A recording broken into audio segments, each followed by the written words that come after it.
Bicameral Parliament is set to resume sitting tomorrow after a whole month-long recess. And Interior Cabinet Secretary assures the nation that Kenya-Somali border is safe. Good evening and welcome to Prime Edition this Monday, the 22nd, the Monday that will take us to the World Tourism Day. I am Muchuma Odim. And I'm Mbaya. Top in this broadcasts.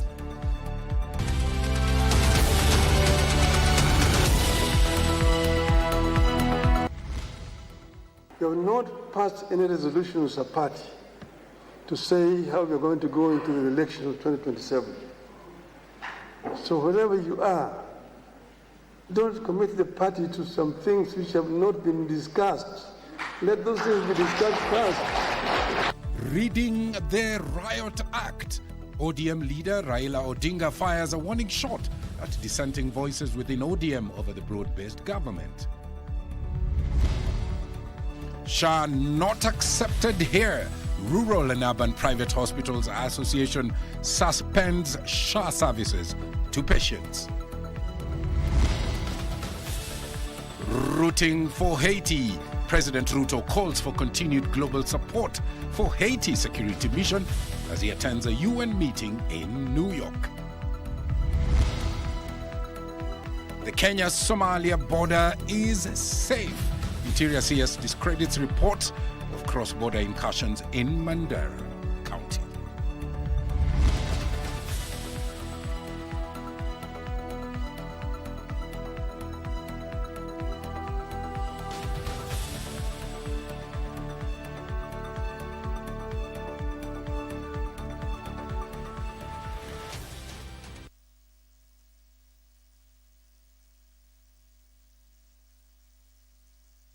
Thank you very much for joining us on this live broadcast once again. Our socials at KBC Channel 1 on X, Facebook, and YouTube. Our sign language expert tonight is Susan Thuku. Speak to us on those social platforms. We'd like to hear what your thoughts are on some of the stories that we've covered for you tonight.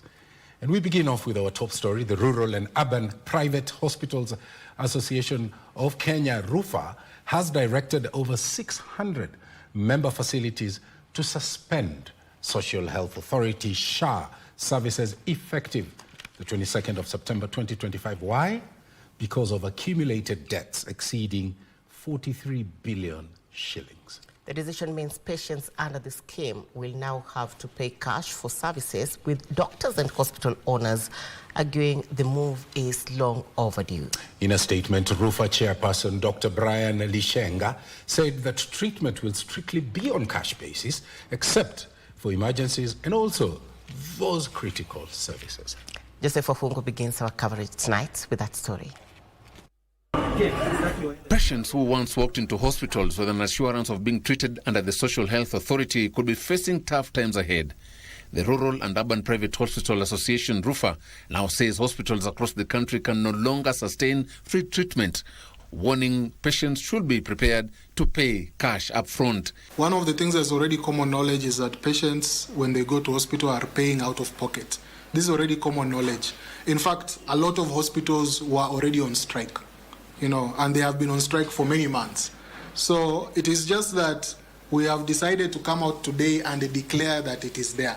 But this go-slow has been going on for the last 3 to 4 months. In a statement, RUFA chairman Dr. Brian Lishenga said treatment will be strictly on a cash basis, except for emergencies and critical services. He accused the Social Health Authority of being a bad debtor, noting that it has already received credit worth 76 billion shillings, but failed to settle outstanding claims. Anybody who knows that when you are being conned by someone, you must draw the line at being conned. So SHA has already received credit from us as hospitals worth 76 billion. Surely, how much more credit does SHA want? The healthcare providers also accuse Health Ministry of ignoring a presidential directive issued in March 2025 to settle claims below 10 million shillings within days. Instead, debts dating back as far as 2017 remain unresolved. According to RUFA, the consequences of inaction by SHA are already visible, as dialysis and cancer patients are among those forced to pay for critical care. Some patients in Kisumu who over the weekend were not able to get dialysis, and last week, because when they went to check, they found that SHA inasema kwa portal ya kwamba their sessions are exhausted. So in fact, this weekend, one patient was admitted in hospital in critical condition after alimissed dialysis session yake on Friday. At the same time, hospitals say the so-called war on fraud is being weaponized, with billions of valid claims rejected without clear appeal process. Joseph Wahungu for Prime Edition. From sharp payment wrangles to developments in New York in regards to Haiti, President William Ruto has called for continued global support for Haiti mission at a high-level meeting, that is UN meeting in New York, USA. That's right. The president says that multinational security support mission is key in stabilizing Haiti. The president noted that Kenya's leadership in the mission aims to restore peace and security in the Caribbean nation. Here's that report. Speaking at a high-level event on the multinational security support MSS mission to Haiti, President William Ruto underscored the historical and ongoing challenges faced by Haiti, praising the resilience of the Haitian people, stating that the nation has long sought international solidarity to overcome adversity. I am looking forward to Kenya participating in the transition. Once we agree on the next mission, the one thing that Kenya will not do is to walk away from Haiti in haste. President Ruto highlighted the progress made under the MSS mission, among them restoration of key infrastructure and the reopening of schools and hospitals. According to Ruto, the airport in Haiti is operational, the presidential palace is secure, and the police academy is functioning, having recently graduated 150 officers. The port had been captured by gangs. As you have seen in the pictures, today the port is operational. There is cargo in and out, and we have our security personnel stationed at the port. However, he said there are still challenges that need the attention of international community, including insufficient resources. He called on the international community to provide a predictable resource package and clear mandates for future missions. It cannot be what Kenya has gone through, a game of guesswork. You know, voluntary, depending on people's goodwill, depending on when they have time and when they can get some attention. As President Ruto roots for Kenya in Haiti, Odim leader Raila Odinga is issuing a stern warning to dissenting voices within the Orange Democratic Movement. He is urging them to resist the allure of public approval at the expense of party discipline. Addressing the minority parliamentary group meeting ahead of the resumption of the National Assembly's recess, Odinga emphasized ODM's cooperation with the Kenya Kwanza administration is not a matter of political convenience, but a demonstration of responsible leadership. JJ Curia puts that story in perspective. The recent show of unity between President William Ruto and the ODM leader appeared to spark internal divisions within the Orange Party, as a section of elected leaders openly opposed the alliance. Mimi nasema chama cha ODM kikijiandaa vizuri 2027 tunaweza kutoa rais. Na hata huyu Joe anaweza, kwani hawezi? Sasa ukitembea na Muchuma utajua namna gani mambo ya broad base. Huwezi kujua. And as Odinga met with the legislators ahead of the party's 20th anniversary and resumption of parliament, he called for party discipline and focus. He faulted a section of the membership for what he termed as a failure to exhibit leadership. In times like this, it is possible for politicians to spend more time listening to the echoes of their own voices and the cheers from the masses, and forget that we are leaders and we are supposed to be leading.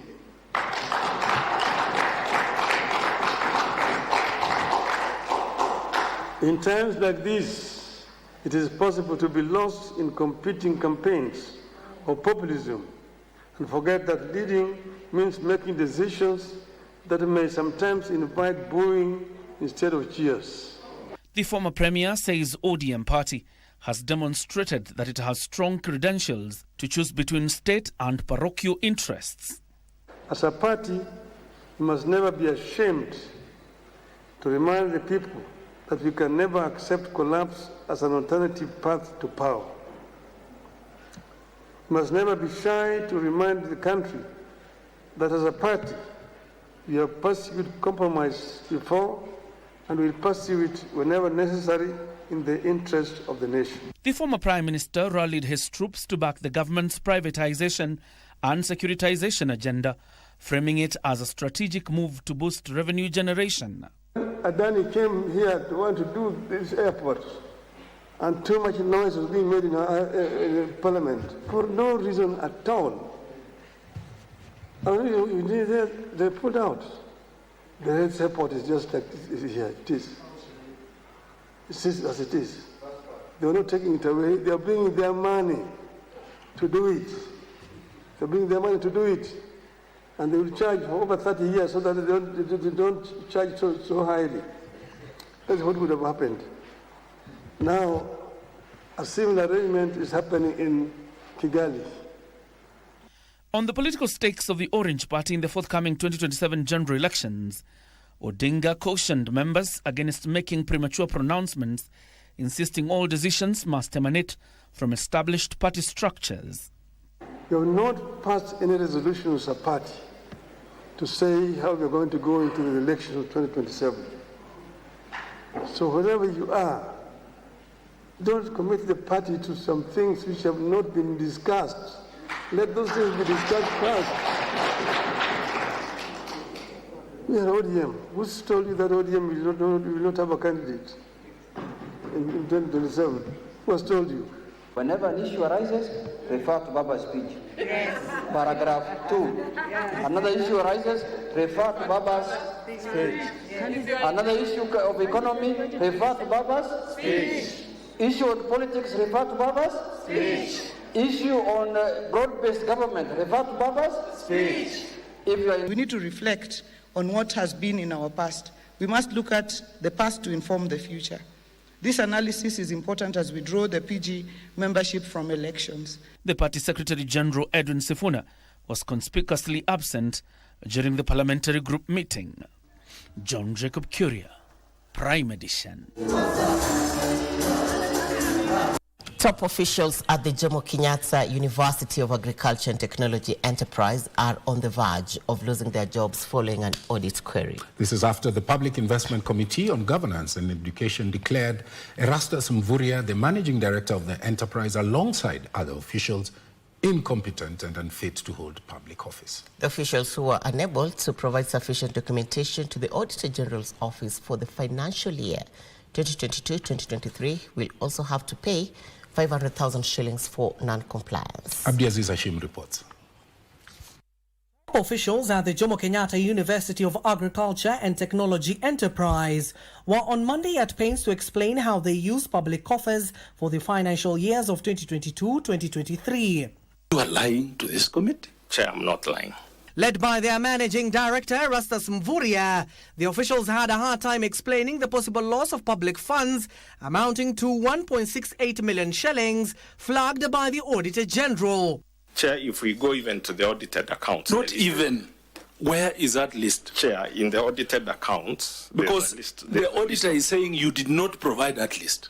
The Nancy Gathungu-led office also flagged and supported board expenditure amounting to 1.4 million shillings, resulting to an over-expenditure of Kenya shillings 2,464,983, which was not authorized by the accounting officer. The board approve what is arising as a necessity. So where is that approval?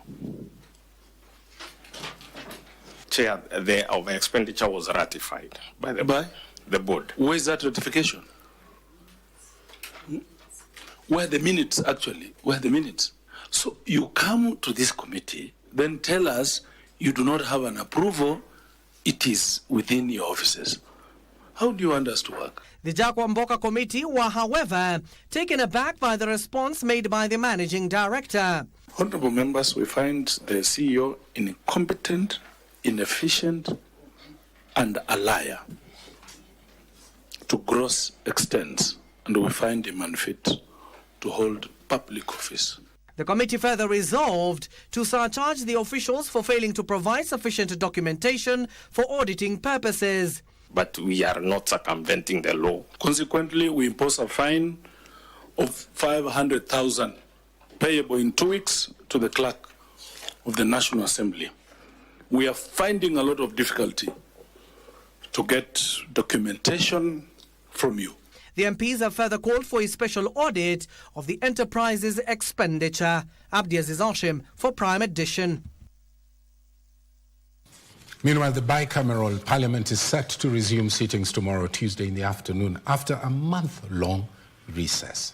At the heart of the House calendar is the consideration and possible approval of key nominees, including envoys, registrar of political parties nominee, and the next chairperson of the Kenya National Commission on Human Rights, who were vetted by the Defense and Foreign Relations Committee of the National Assembly during the recess period. Here's that report.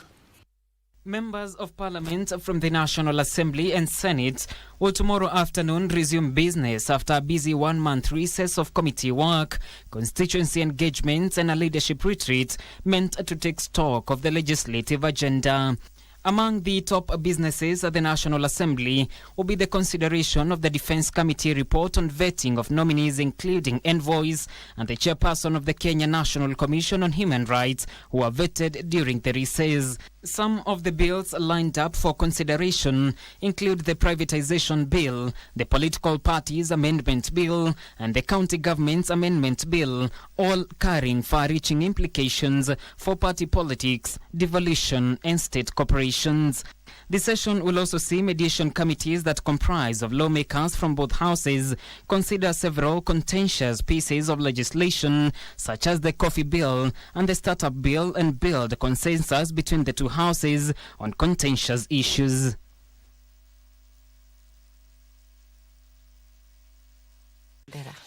Let's now take you to Mandera for Jukwaa la Usalama update. Tom? That's right. Interior Cabinet Secretary Muchuma has assured the country that the Kenya-Somali border is safe and secure, and reports of cross-border incursions in Mandera County are not true. The CS, who spoke during the Jukwaa la Usalama Grassroots Security Forum, also revealed that Mandera chiefs will be issued with firearms to protect themselves. Now, this is after 4 Mandera chiefs were abducted in February of this year, remember, and released 2 months later. Giverson Maina is in Mandera and has filed the following story. The Jukwaa la Usalama County Security Tour, Northern Kenya Edition, pitched tent in Mandera County on Monday. Good morning, sir. Interior Cabinet Secretary Muchuma denying reports that the Jubilant forces had invaded some parts of Mandera, raising concerns of insecurity amongst the residents. Ninawashukuru sana machiefs wetu. Wengine pia they have paid the ultimate price, wakijitolea kuhakikisha wanalinda nchi yetu. Ninawashukuru polisi wetu na security team. Nashukuru wazee wetu na community kwa kuhakikisha ya kwamba tunafanya kazi mamoja ndio tumalize this perennial threat of terrorism. The CS, however, said that security agencies deployed in the region remain vigilant to avert possible spilling of conflict into the country from Somalia. Nchi yetu saa hizi ni salama kwa sababu ya ile kazi nyinyi mnafanya. Ninawapatia kongole na ninawaomba sana kwa heshima tuendelee kushirikiana kuhakikisha kwamba tumemaliza shida hii ya Al-Shabaab na tumelinda nchi yetu ikuwe safe, kwa sababu sisi ndio tunategemewa na kaunti yetu, tunategemewa na Kenya. Tuhakikishe tumehusiana pamoja kumaliza shida hiyo ambayo imetusumbua kwa miaka mingi.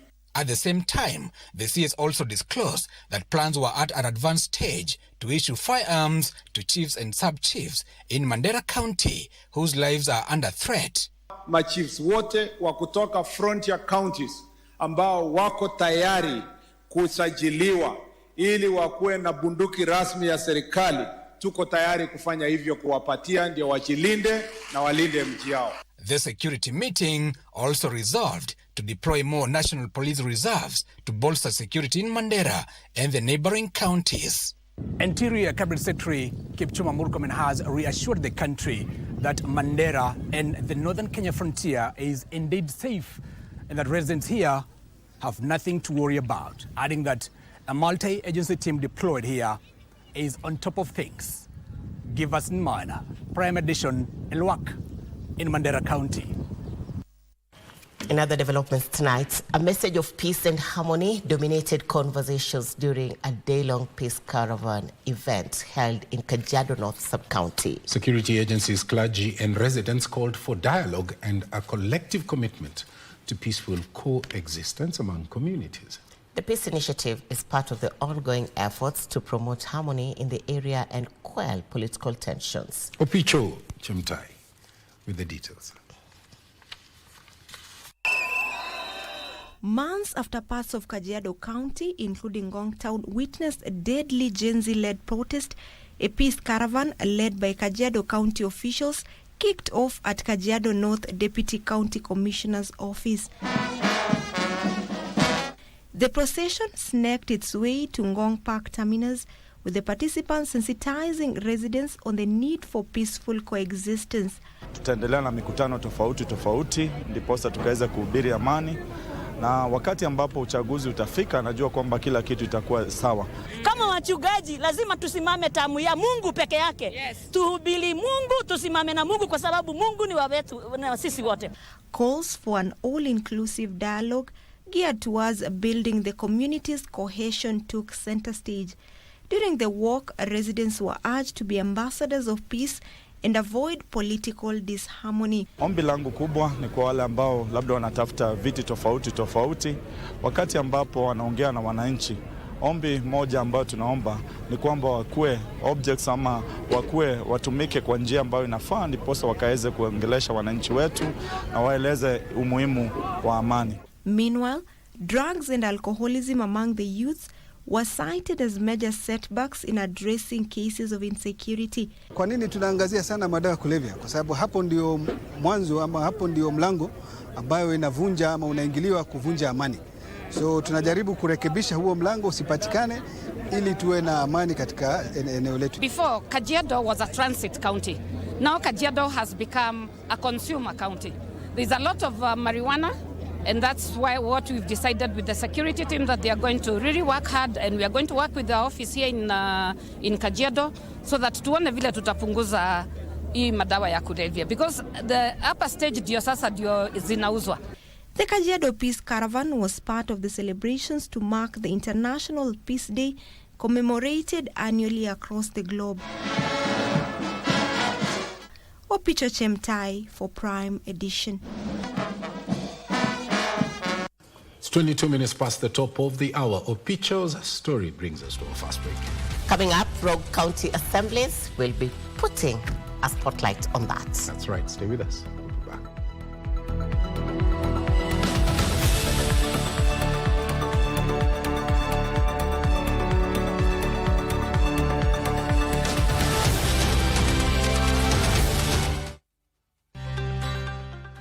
Every glass of milk tells a story of care, quality, and goodness from the farm to your table. At the Kenya Dairy Board, we ensure that every drop you drink is fresh, safe, and wholesome from licensed dairy business operators you can trust. Milk is nature's pure gift, packed with calcium for strong bones, protein for growth, and vitamins to keep you healthy and active.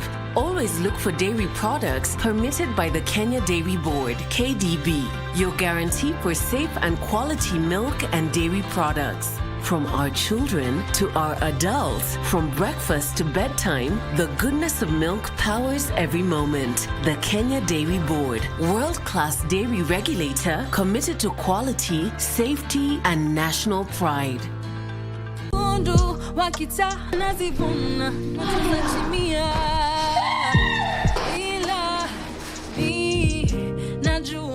What if uchizi yako na watu? Magaidi waliingia kwa kijiji changu, wakaanza kuangaisha watu bila mimi Chifu Matata kufahamu lolote. Nenda bana dhahabe boss pe muranonda tawe.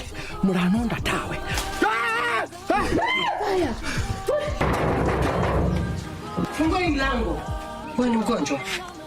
Hapana.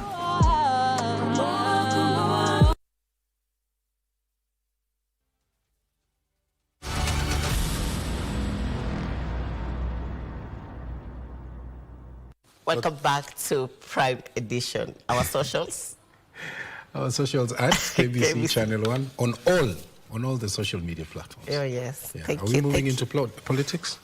We cross over to Siaya, and former Prime Minister Raila Odinga has called on county governments to utilize resources in their counties to attract investment opportunities. Odinga said that one of the ways to deal with the vicious cycle of poverty is through cultivating a culture of saving and investment. Odinga, who spoke in Nairobi during a meeting with Siaya Governor James Orengo, hailed Siaya County for organizing the upcoming Siaya International Trade and Investment Conference. Now, that conference is said to be held for 3 days, by the way, in October. And one of the goals is to position the county as an investment hub.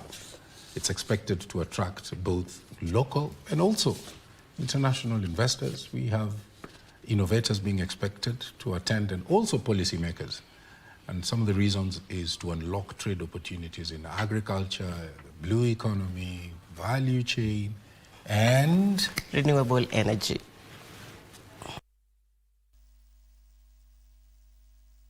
And so far, we are moving strongly towards the achievement of that trade and investment conference.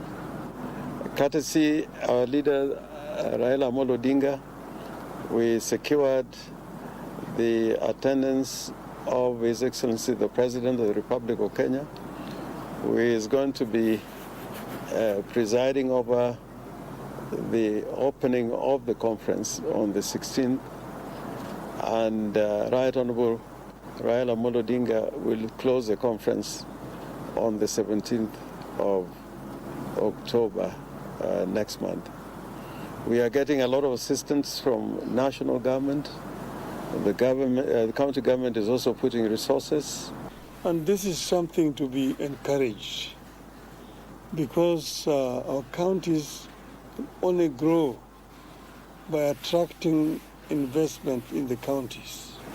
So I really want to thank the governor of Siaya for this initiative that is taking to host this conference. And as you said, the president has agreed to be at the conference. Other big people are going to come from even outside the country.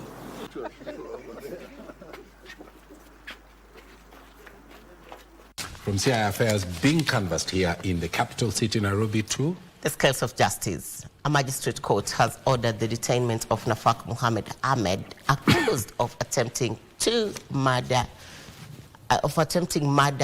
of two people until the 29th of this month.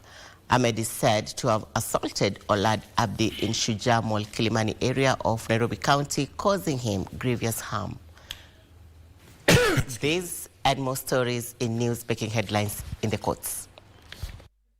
According to the prosecution, the accused Nafak Mohammed committed 2 offenses of attempting to kill 2 people on 10th July 2025 at Kilimani area, jointly with others who are not before court. Chief Magistrate Dolphina Lego ordered for a probation report to be prepared as investigations into the incident continue. September 2025 before this court, and also a pre-trial on the same date and further directions. And a businessman has been charged with 3 counts of money laundering. Joseph Wambugu Ashuri is accused of entering into an arrangement to conceal 5.9 million shillings in a car selling deal. The court has ordered that he remains in custody until Tuesday, 23rd September. 30th of September 2025 before court number 7 for consolidation and further directions. Elsewhere, 629 Standard Chartered Bank pensioners through their councils have accused the bank of ignoring multiple rulings by the Retirement Benefits Tribunal, High Court and the Court of Appeal, which found it guilty of using the wrong actuarial factors in the 1999 pension transition. They also demand for transparency, whereby there is issuance of corrected communication to members, regulators, stakeholders, and the public, acknowledging that all members, not only the 629, are entitled to justice, recalculation of balances, and member engagement. They are now demanding full compensation with interest accrued over the years. So we have issued a demand to the bank. Immediately, they confirmed to me that they are ready to pay. They pay the actual compensation plus interest from the time that money was illegally sent. But in a quick rejoinder, the bank's management has sent a press release to newsrooms expressing its willingness to comply with the court orders. A number of them have traveled from far off, so we want to see how we can make sure that they get served today and then they can go back and wait for their money to the accounts. Our first priority is the one that the court ordered us to pay. That's how we want to handle that. Then we'll definitely follow that as well. They are ex-colleagues, they have a claim, so we'll see what's the best way of proceeding with this to ensure that there's an amicable settlement for everybody involved. Ruth Wamboi for Prime Edition. Tonight on the Cabinet, we turn the spotlight on John Kionga Munyes, a son of Turkana North, who rose from tending goats in Lokichar to the corridors of power. From NGO work and grassroots leadership to serving as Cabinet Secretary for Petroleum and Mining, Munyes' journey is public service. In public service has been marked by resilience and controversy. Here now is his story. John Kionga Munyes was born in Lokichar, Turkana North. There were not many options in education for young Munyes. When the time came for children to stop tending their father's goat and start formal education, the choice of primary schools was limited. One of the available choices was Lokitown Primary School, where Munyes started his elementary education. Transitioning from primary to secondary school was not an easy choice to make. Having completed his primary education, Munyes was among the few who proceeded to secondary school, proceeding to Lodwar High School for secondary education. It is here that his true sense of purpose was born, and after high school, he went straight into charity work. His journey in charity broadened his horizons and enriched his experiences. He worked for several non-governmental organizations at this time, including the United Nations Education, Scientific and Cultural Organization, Oxfam, and Practical Action, and for the Catholic Church.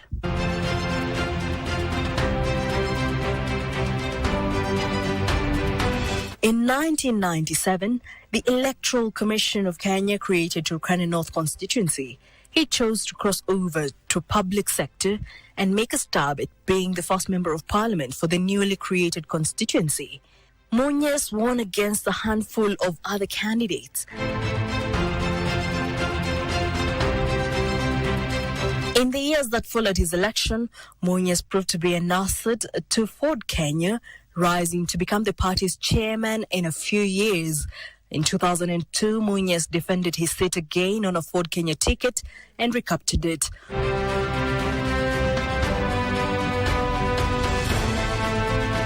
In 2003, he was named as Assistant Minister in the Ministry of Water and Irrigation. After a cabinet reshuffle, he was appointed Minister in the Office of the President in charge of special programs. As Minister, he was responsible for making sure Kenyans emerged from the famine with as little damage as possible. In the run-up to the 2007 polls, Ford Kenya supported a Kibaki candidacy and later formed part of the coalition parties that eventually made up the Party of National Unity. He campaigned for his re-election and was re-elected. He was named Minister for Labour. His longest stint was as Labour Minister, a position he held for 5 years that followed the formation of the Government of National Unity as the coalition government was officially called.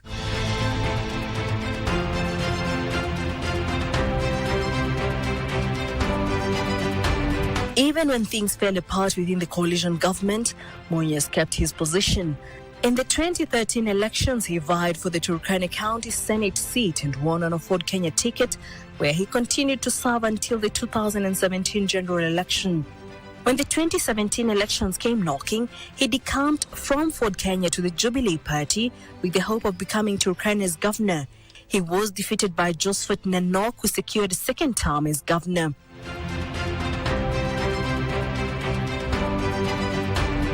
Munyes challenged Nanok's election in court. He lost the case. In 2018, Munyes found himself back in cabinet, this time as cabinet secretary for petroleum. In cultures,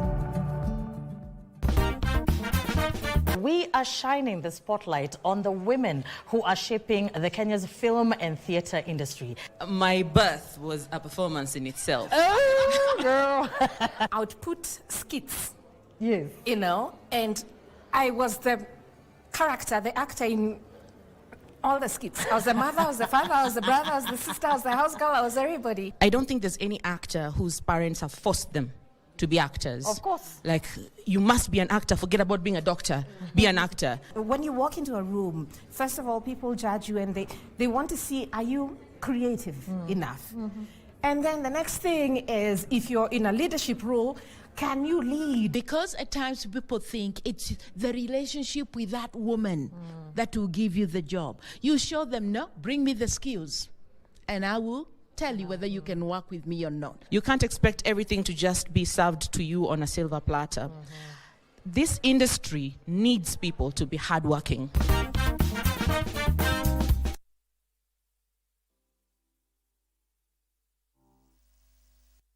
Thank you for staying with Prime Edition. We now change gears to business news of the day.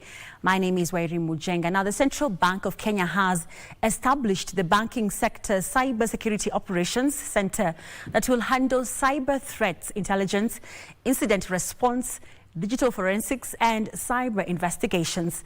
In a statement, CBK said the new center is a key component in the implementation of the Computer Misuse and Cybercrime Regulations 2024. Financial institutions are required to comply and report cybersecurity incidences to CBK. Of Kenya Financial Sector Stability Report 2024 highlights how rapid digital adoption has created fertile ground for cyber criminals exploiting SIM swaps, phishing, malware and identity theft. The report shows that hackers stole a record of 1.6 billion shillings, underscoring cyber risks as banks and digital lenders become more mobile and digital. More than half of the losses were from mobile banking, with weekend passwords as scams targeting millennials. Cards including Visa and MasterCard fraud surged nearly 17-fold to 263.3 million shillings, and identity theft ballooned 6 times to 199.1 million shillings. Financial institutions are now paying between 80 million shillings and 400 million shillings annually for electronic crime cover and a banker's blanket bond, much of it reinsured overseas. A banker's blanket bond is a fidelity bond that protects a bank against losses from various criminal acts carried out by employees. To this end, the Central Bank of Kenya has established the Banking Sector Cybersecurity Operations Center that will handle cyber threat intelligence, incident response, digital forensics, and cyber investigations. In addition, the regulator has also commenced the process of aligning and harmonizing the Commercial Bank's Cybersecurity Guidelines 2017 and the Payment Service Providers Cybersecurity Guidelines 2019 with the provisions of the Computer Misuse and Cybercrimes, Critical Information Infrastructure and Cybersecurity Regulations 2024. All bank institutions are being advised to comply and report cybersecurity incidences to the CBK to enhance the resilience of the banking sector against the significant and persistent challenges posed by sophisticated cyber threat actors. Small-scale farmers have been advised to register on the Kenya Integrated Agriculture Management Information System to access crucial information on changing market trends and access to government subsidies. Swedish Ambassador to Kenya, Hakan Akesson, says registration is key in targeted interventions that will ensure Kenyan farmers produce competitively products that can fetch more in niche markets, thus easing market access. 6.9 million farmers have so far been registered in the Kenya Integrated Agriculture Management Information System since its inception in 2019. The Swedish government says its 750 million farmers registration funding is coming to an end next year, urging unregistered farmers to consider registering with the government system. Swedish Ambassador to Kenya says the registration will create accountability in government subsidy programs and assist in successful implementation of targeted interventions. It's about finding smart systems. And what's good about digitalization is that it doesn't cost that much to develop systems. And with these systems, as has been explained, basically all farmers in Kenya will be able to access a platform, being able to get fertilizers at the right price. And I think this is just the beginning of a very exciting journey. Visiting these farms, hearing about the transformation, the change in the way they have been able, to improve, subsidies related to fertilizer, we could see the benefits out of it. Cash crop farmers have been encouraged to register in the system to receive information on key market trends, especially as the European Union deforestation regulation takes effect. The main focus of that system is to make sure that all farmers in all value chains across all counties in Kenya are registered. And the purpose of registration is to make sure that we know who our farmers are and we can reach them with the benefits that are due to them. Issues of deforestation and desertification has come in handy for them to put some control to actually identify where the coffee has been grown over time. Farmers' registration is earmarked to reduce the cost of production by 40% through access to subsidized farm inputs, extension services, and real-time weather updates. It is basically about accountability, it's about transparency, it's about the right farmer getting the right amount of subsidy, it's about the farmer in the future who will be able to know when, where to sell his produce. Subsidy has helped us very much because in recent days we were buying at a very costly. We are buying the fertilizers very costly, but these days it is cheaper. The government plans to register an additional 500,000 farmers in the second phase of the registration. Benson Ruba reporting for Prime Edition.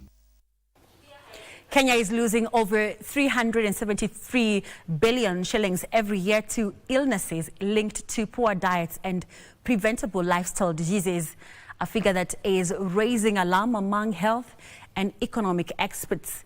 Gains Program Manager Joseph Ombogo emphasized the urgent need to view healthy eating as a national economic strategy. Now, the forum, which framed vegetable farming as a low-cost, high-return agribusiness with strong potential to address youth unemployment. Ombogo called on young entrepreneurs and women to invest in the sector, highlighting market demand and scalability.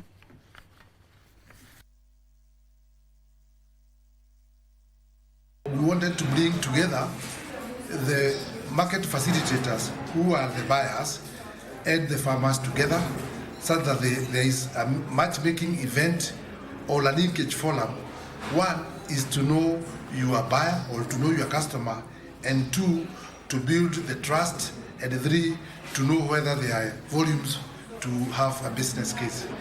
The market facilitators so that they can be able to get a market for the produce that they produce. The unique thing about our farmers is that we have been training them on regenerative agriculture, whereby they are producing without using without using chemicals. We are mostly focusing on organic biopesticides and organic fertilizers. Now, mobile money subscriptions in Kenya have soared to 47.72 million active users, driven by financial technology activity and a growing preference for digital transactions. According to the Communication Authority of Kenya fourth quarter sector statistics report on 2024-2025, mobile money subscriptions rose by 5.2% between April and June 2025.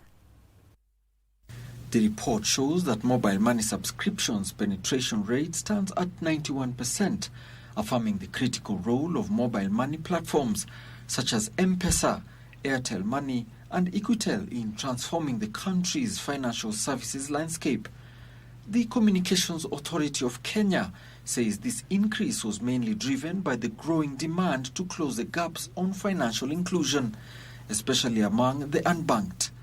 During the same period, Kenya's SIM card subscriptions expanded by 1% to 76.6 million, while mobile phone connections hit 73.3 million devices, of which 43 million are smartphones. Feature phones declined by 9.5% from 32.6 million to 29.5 million devices. At the same time, the number of mobile money agents rose 9.2% to 453,480.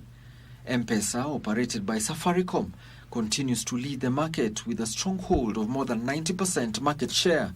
Its widespread agent network, seamless integrations, and reputation for reliability make it the go-to option for most Kenyans. However, competitors like Airtel Money and Equitel are slowly gaining ground. Airtel has seen growth thanks to aggressive marketing, free feed transfers, and improved service offerings. Mobile data subscriptions surged to a record 58.6 million by the end of the quarter, with 4G constituting 58.1%. The adoption of 4G and 5G technologies has continued to grow, mainly influenced by the growing demand for high-speed internet for activities such as streaming, online learning, remote work and e-commerce. Alan Auko, Prime Edition. Stakeholders in the real estate sector have applauded government efforts to expand home ownership in the country while urging closer collaboration with private players to accelerate delivery of affordable housing for the middle class and Kenyans at large. Speaking during the 9th Annual Digital Real Estate Awards in Nairobi, industry leaders noted that government programs such as the Affordable Housing Initiative have laid a strong foundation, adding that deeper partnership with developers, financiers and other private sector actors would unlock even more opportunities for ordinary Kenyans to own homes. Organized by Digital Events, the awards recognizes and celebrates organizations and individuals who have delivered outstanding results in their respective niche and positively impacted their lives of their clients. Between the government and private companies has been good and the support has been felt, and we appreciate working in an environment that enables us to be able to keep giving these loans to our customers. Our light gauge still is 100% an eco solution. Apart from that, this year we have launched our gypsum studs and channels that helps our customers to save trees. Our customer solution helps our customers not to dispose pieces of roofing sheets that are cut off.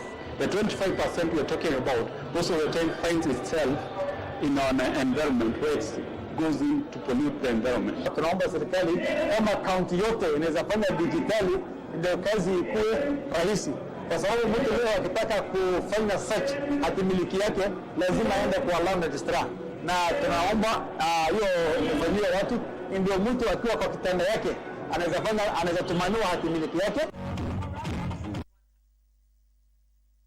The time we had, but on our website we have more stories at kbc.co.ke. We'll take a short break. When we come back, we'll be joined by Bernard Okumu, who will be telling us the day's sports. Have a good day. My name is Odim Mujenga.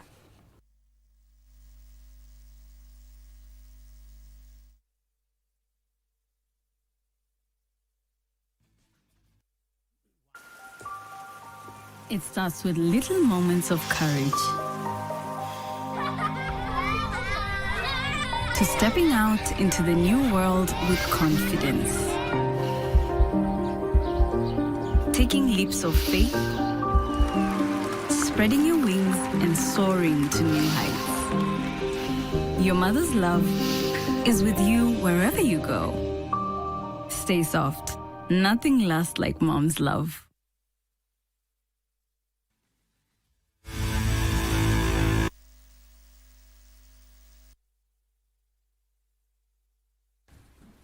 And thank you for staying with us. It is time for the latest from the sports desk. I'm Bernard Okumu. Now, the triumphant Kenya national athletics team that competed in the just-ended World Athletics Championship is expected to arrive home tomorrow afternoon from Tokyo, Japan. 48 athletes from the 58 that represented Kenya in the championship are expected to arrive, led by double world champion Beatrice Chebet. Kenya finished the global event in second position behind the United States with a total of 11 medals, 7 gold, 2 silver, and 2 bronze medals. Lilian Odira, Beatrice Chebet, Faith Kipyegon, Peres Jepchirchir, Emmanuel Wanyonyi, and Faith Cherotich were Kenya's gold medalists at the during the 9-day championship. Kipyegon and Dorcas Ewoi won silver, while Reynold Cheruiyot and Edmond Serem took bronze. Chebet and Kipyegon, and Chebet's going to do it. The only title missing from her collection. She's becoming an all. And the Kenyan rally driver Karan Patel ended his 2025 Africa Rally Championship ARC season on a high, winning the Mkwawa Rally in Morogoro, Tanzania. Now, the Mkwawa Rally was the last round of this year's Africa Rally Championship. Karan's win handed the ARC title to Ugandan driver Yasin Nasser, while reigning Kenya National Rally Championship winner Saman Vohra finished second in overall standings. Yasin was crowned the ARC champion despite not winning a single event in a season that revved off with the Safari Rally in Kenya before traversing Uganda, Burundi, Rwanda, and Tanzania.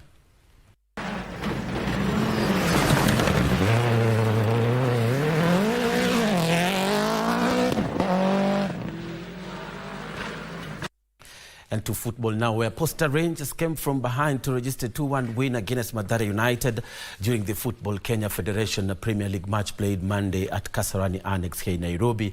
Mathare United went ahead after 44 minutes through a penalty scored by Eli Asieche to hand the 2008 champions a 1-0 halftime lead. However, Rangers came back stronger after the interval and leveled the scores in the 75th minute through Faustino Giambo. Trevor Mondi scored the second for Rangers, coached by former Kenyan international Sami Pamzomolo with 5 minutes remaining. Rangers held on to the lead to walk away with the vital maximum points, kicking off their 2025-2026 Football Kenya Federation Premier League season on a winning note. Mathare will be seeking to turn around their fortunes in the next league fixture against KCB on Friday, while Rangers will play Tusker on Sunday. After the first round matches, Shabana FC occupied the first spot on the standings with a maximum of 3 points, while KCB, Posta, Ulinzi and Bidco are placed in 2nd to 5th position respectively with 3 points apiece, but the teams are separated by goal difference. Kitu kwanza naweza sema ni kwamba hizo ni alama mbili ambazo tumepoteza, alama 3 tumepoteza, na nafikiria kuna mahali concentration ya wachezaji wangu ilienda chini, kukakuwa ni kama kind of wanataka ku slow down the game kabisa, na ni mwanzo, so ni kitu tutaenda kurekebisha tukirudi kwa mazoezi. Unajua, kwanza kitu kwa mpira mimi upendaga nikifanya subs ama player anatoka kwa bench, Mazia anakuja naongeza nguvu mpya. Na unaona vijana Teddy amekuja kaongeza nguvu mpya, Crucial amekuja kaongeza nguvu mpya, na pia Lewis. So hizi ni vitu zimechangia sana sisi kushinda hii mechi. And indeed, winning start for Sami Pamzomolo and the boys. And Wekesa Caleb and Warogoro Rose were named the Gift of Chess Outreach Best Boys and Girls Players after completion of the 4th edition of the Jumuiya ya Afrika Mashariki Chess Tournament held at the M-Pesa Foundation. More than 300 players competed in the 2-day tournament. Wekesa Caleb and Waruguru Rose from Male's Children Family Home proved too good on the board to become the Gift of Chess Outreach Best Players after 2 days of competition in the Jumuiya Afrika Mashariki 4th edition. Otieno Roni of the Para Chess Club won the Best Player Living with Disability Award with a score of 4 points. Mugwe Declan of Children's House and Wambui Brita of Spleng School won the Boy and Girl Awards for the under 6 years category. As Gift of Chess, Kenya, it's, as I mentioned I think before, is we are not looking to build champions through and through. It's also a tool to empower and expose them. We know that the talent has opened doors for many people out there. There are people who've gotten employment scholarships because of their talent. So as Gift of Chess, we want to ensure that we don't just support them for a few days. We walk the journey with them. Orlando Paul Jr. and Jumba Gloria were the overall champions of the Senior Open category in the tournament that brought together players from all walks of life, including children's homes, slums, persons living with disability and clubs. Consistency, hard work, determination. You might not win every time. You might not even win for the first 2 years. Because I remember currently our national champ, he has never been the national champ while he was still playing for the junior section.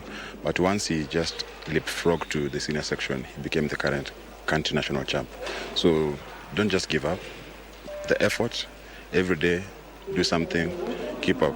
You'll just get there one day. Orlando Jr. won the men's title with a score of 6 points, beating closest rival Christian Mugambi and Karani Ezekiel, who settled for 2nd and 3rd positions respectively. This tournament was made possible through collaboration between Gift of Chess and the Rotary Club Cayman Islands. As Gift of Chess, we endeavor to ensure that every child who is interested in chess from every corner of the country and the world is able to get the opportunity and to be able to live their potential and live their dream. They should not miss this opportunity because they can't access a board, they can't access a tournament. So we endeavor to reach as many children as we can.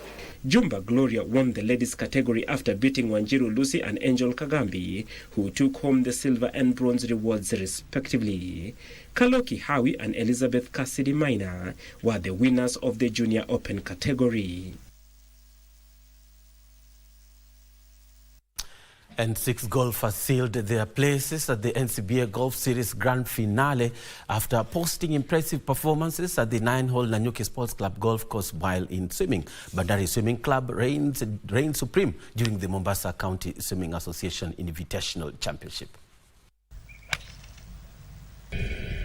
The 6 golfers who clinched slots in the season's grand finale from the Nanyuki leg include Cyprian Bundi, Pirti Gidhui, Gabriel Miungi, Mugira Muthuri, Gatheru Ashira and Robin Bebington.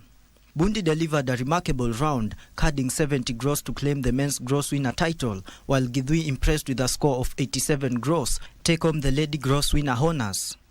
Attention now shifts to Kericho Golf Club next weekend, where the next leg of the series will be held as the race for the grand finale slots intensifies.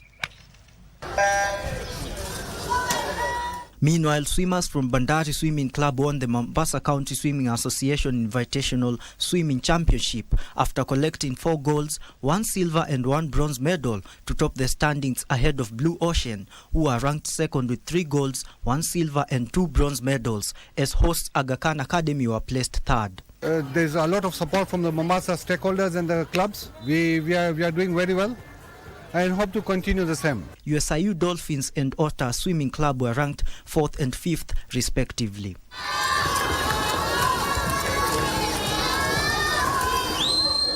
Sean Muya for Prime Edition.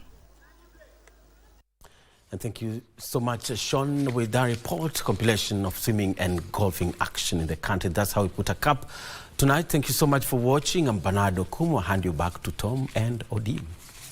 Thank you very much, Coach, or Coacher, or Coach, for that sporty update. My brother, it's good to see you after a long time.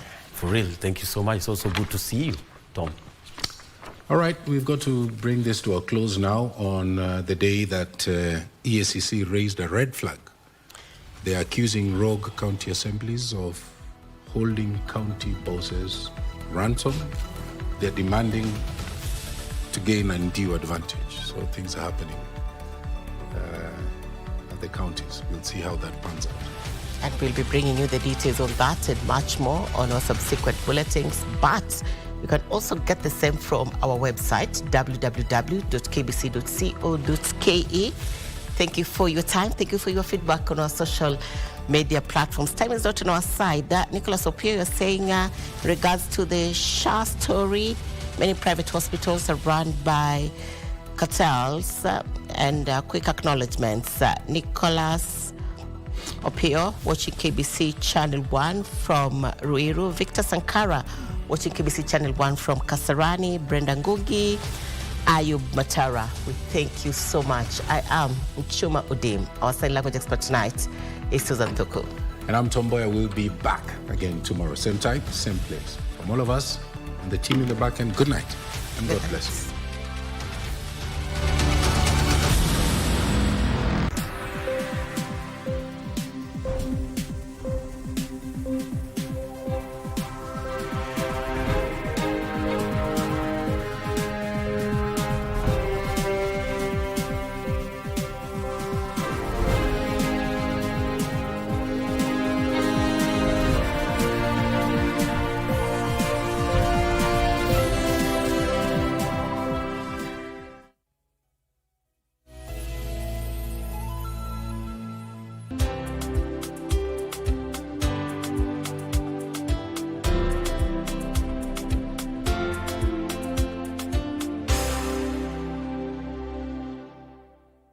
Tushinde.com.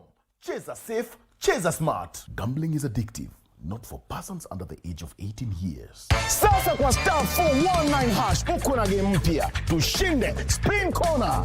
Simply spin. Kisha ngoja, na kwa entry moja unaweza angukia na uspin hadi mara 3. Na ikigonga 25